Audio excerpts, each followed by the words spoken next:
Casey's Audio Vault. Dave Brenner from Theory of a Deadman. April 1st, 2008.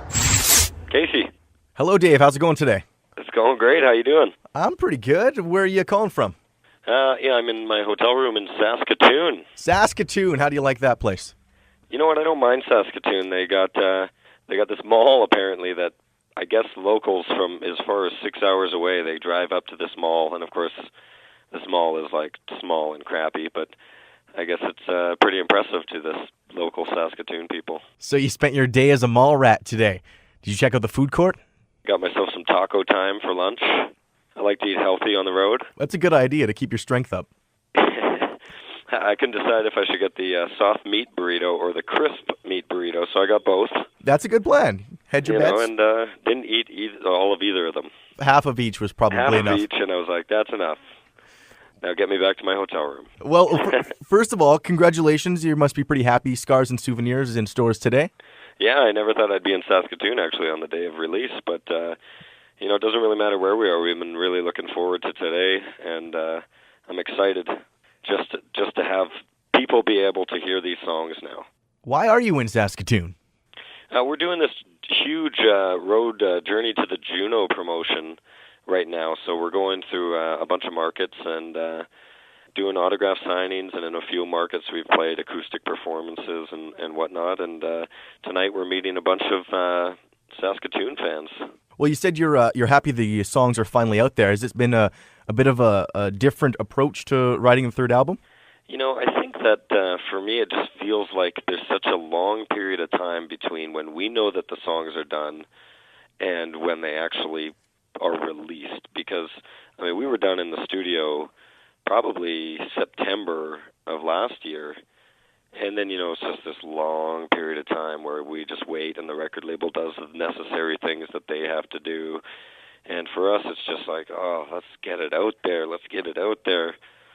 So that's more of what I'm feeling right now, is just relief that finally people can hear our new songs because, we're excited about these songs, excited about this record. So, do you feel like the pressure is off a little bit? You've got 2 successful albums under your belt. I think that we just went into the studio with a lot more confidence, especially considering we used the same group of people that we used when we recorded Gasoline. So comparing it to the first record and how we had done very little pre-production and spent more time working on the songs in the studio, and this time we just wanted to make sure we were ready and that the songs were how they were going to be on the record when we first came into the studio.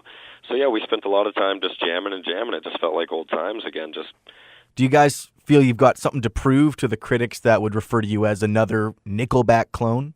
I really feel like we made a huge leap on Gasoline, and I think we started the whole process of quieting the critics as far as the comparisons go. And I really think that just for us, just discovering our sound through playing and touring as much as we have, I think it's just a matter of time till bands discover where they really fit as well. And I think we're more comfortable now with our sound than we've ever been before. And I think when people listen to Scars and Souvenirs, I don't think they'll be able to even compare. I think we found our sound, and I don't know that it really compares with anybody. Are you still working as a 3-piece, or have you recruited a 4th? Well, yeah, we've recruited a drummer named Joe Dandino from Winnipeg. Oh, nice. And he's a great drummer, and he's a great kid, and we're excited about having him on the road, and he's excited, and it's cool to just be with this fresh guy that's excited to just be out on the road and work hard, and I think for the three of us, it's kind of something that sort of boosts us in a way to see this guy. He's a little bit younger than us, and he's ready to do it, and he wants to just conquer, and it's a great attitude, and I think it's infectious in a way. So we're excited about Joe being a part of this band. And we just announced I guess Theory's got a pretty big tour, but the Winnipeg date was announced today, June 9th at Burton Cummings Theatre, so it'd be a pretty big deal for him to do that show coming back home. I'm sure he'll be pretty excited about it, and we'll have to rouse him a bit and try to do some kind of hazing or something. Right. Kind of unfortunate timing, though, because that's the same night that Iron Maiden is playing the MTS Centre here. Oh, I wonder if I'll be able to go see some of that show after we're done. I was just saying today, actually, because I saw posters, I was like, Iron Maiden, man, I want to go see them. But that's interesting. I wonder if people were aware of that. So you're a pretty big Maiden fan? You know what? I do love my Maiden, and I've been a fan just growing up. I was a bit of a metalhead myself, so we actually had the opportunity to play in Germany for those two big festivals, Rock am Ring and Rock am Park, and I was just telling the story today about how we were on stage, and across the sea of 200,000 people, while we were playing on stage, I was watching Iron Maiden play on the other side of 200,000 people, I swear. And it was just so awesome to see them. I mean, they were just ants.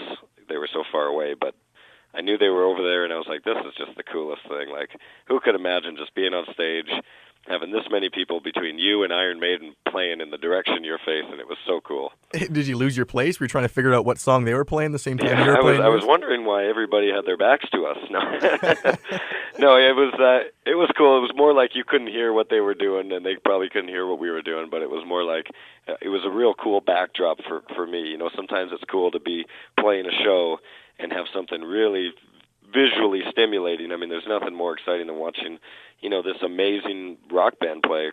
I don't know how far away, but it was really cool.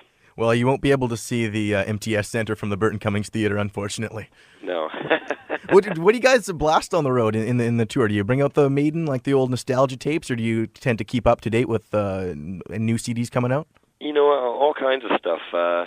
We all have our iPods out there, so it's whoever sort of gets to the stereo first and plugs theirs in. But, you know, for me, especially before shows, I like to rock some heavy music and something that'll get me pumped up and my adrenaline flowing for a show. So it's anything heavy that I like to listen to, anything that moves, you know. So, yeah, Number of the Beast, that would do it. Well, I appreciate you giving us a call on the Rock Report, Dave, and looking forward to June 9th, Burton Cummings Theatre with Theory of a Deadman. Yeah, it'll be a good time. All the interviews you want on iTunes and at Power97.com. Casey's Audio Vaults. Casey Norman is Power 97's music director and can be heard every weekday from 2 till 6 in Winnipeg, Manitoba, Canada. Power 97 is Winnipeg's best rock.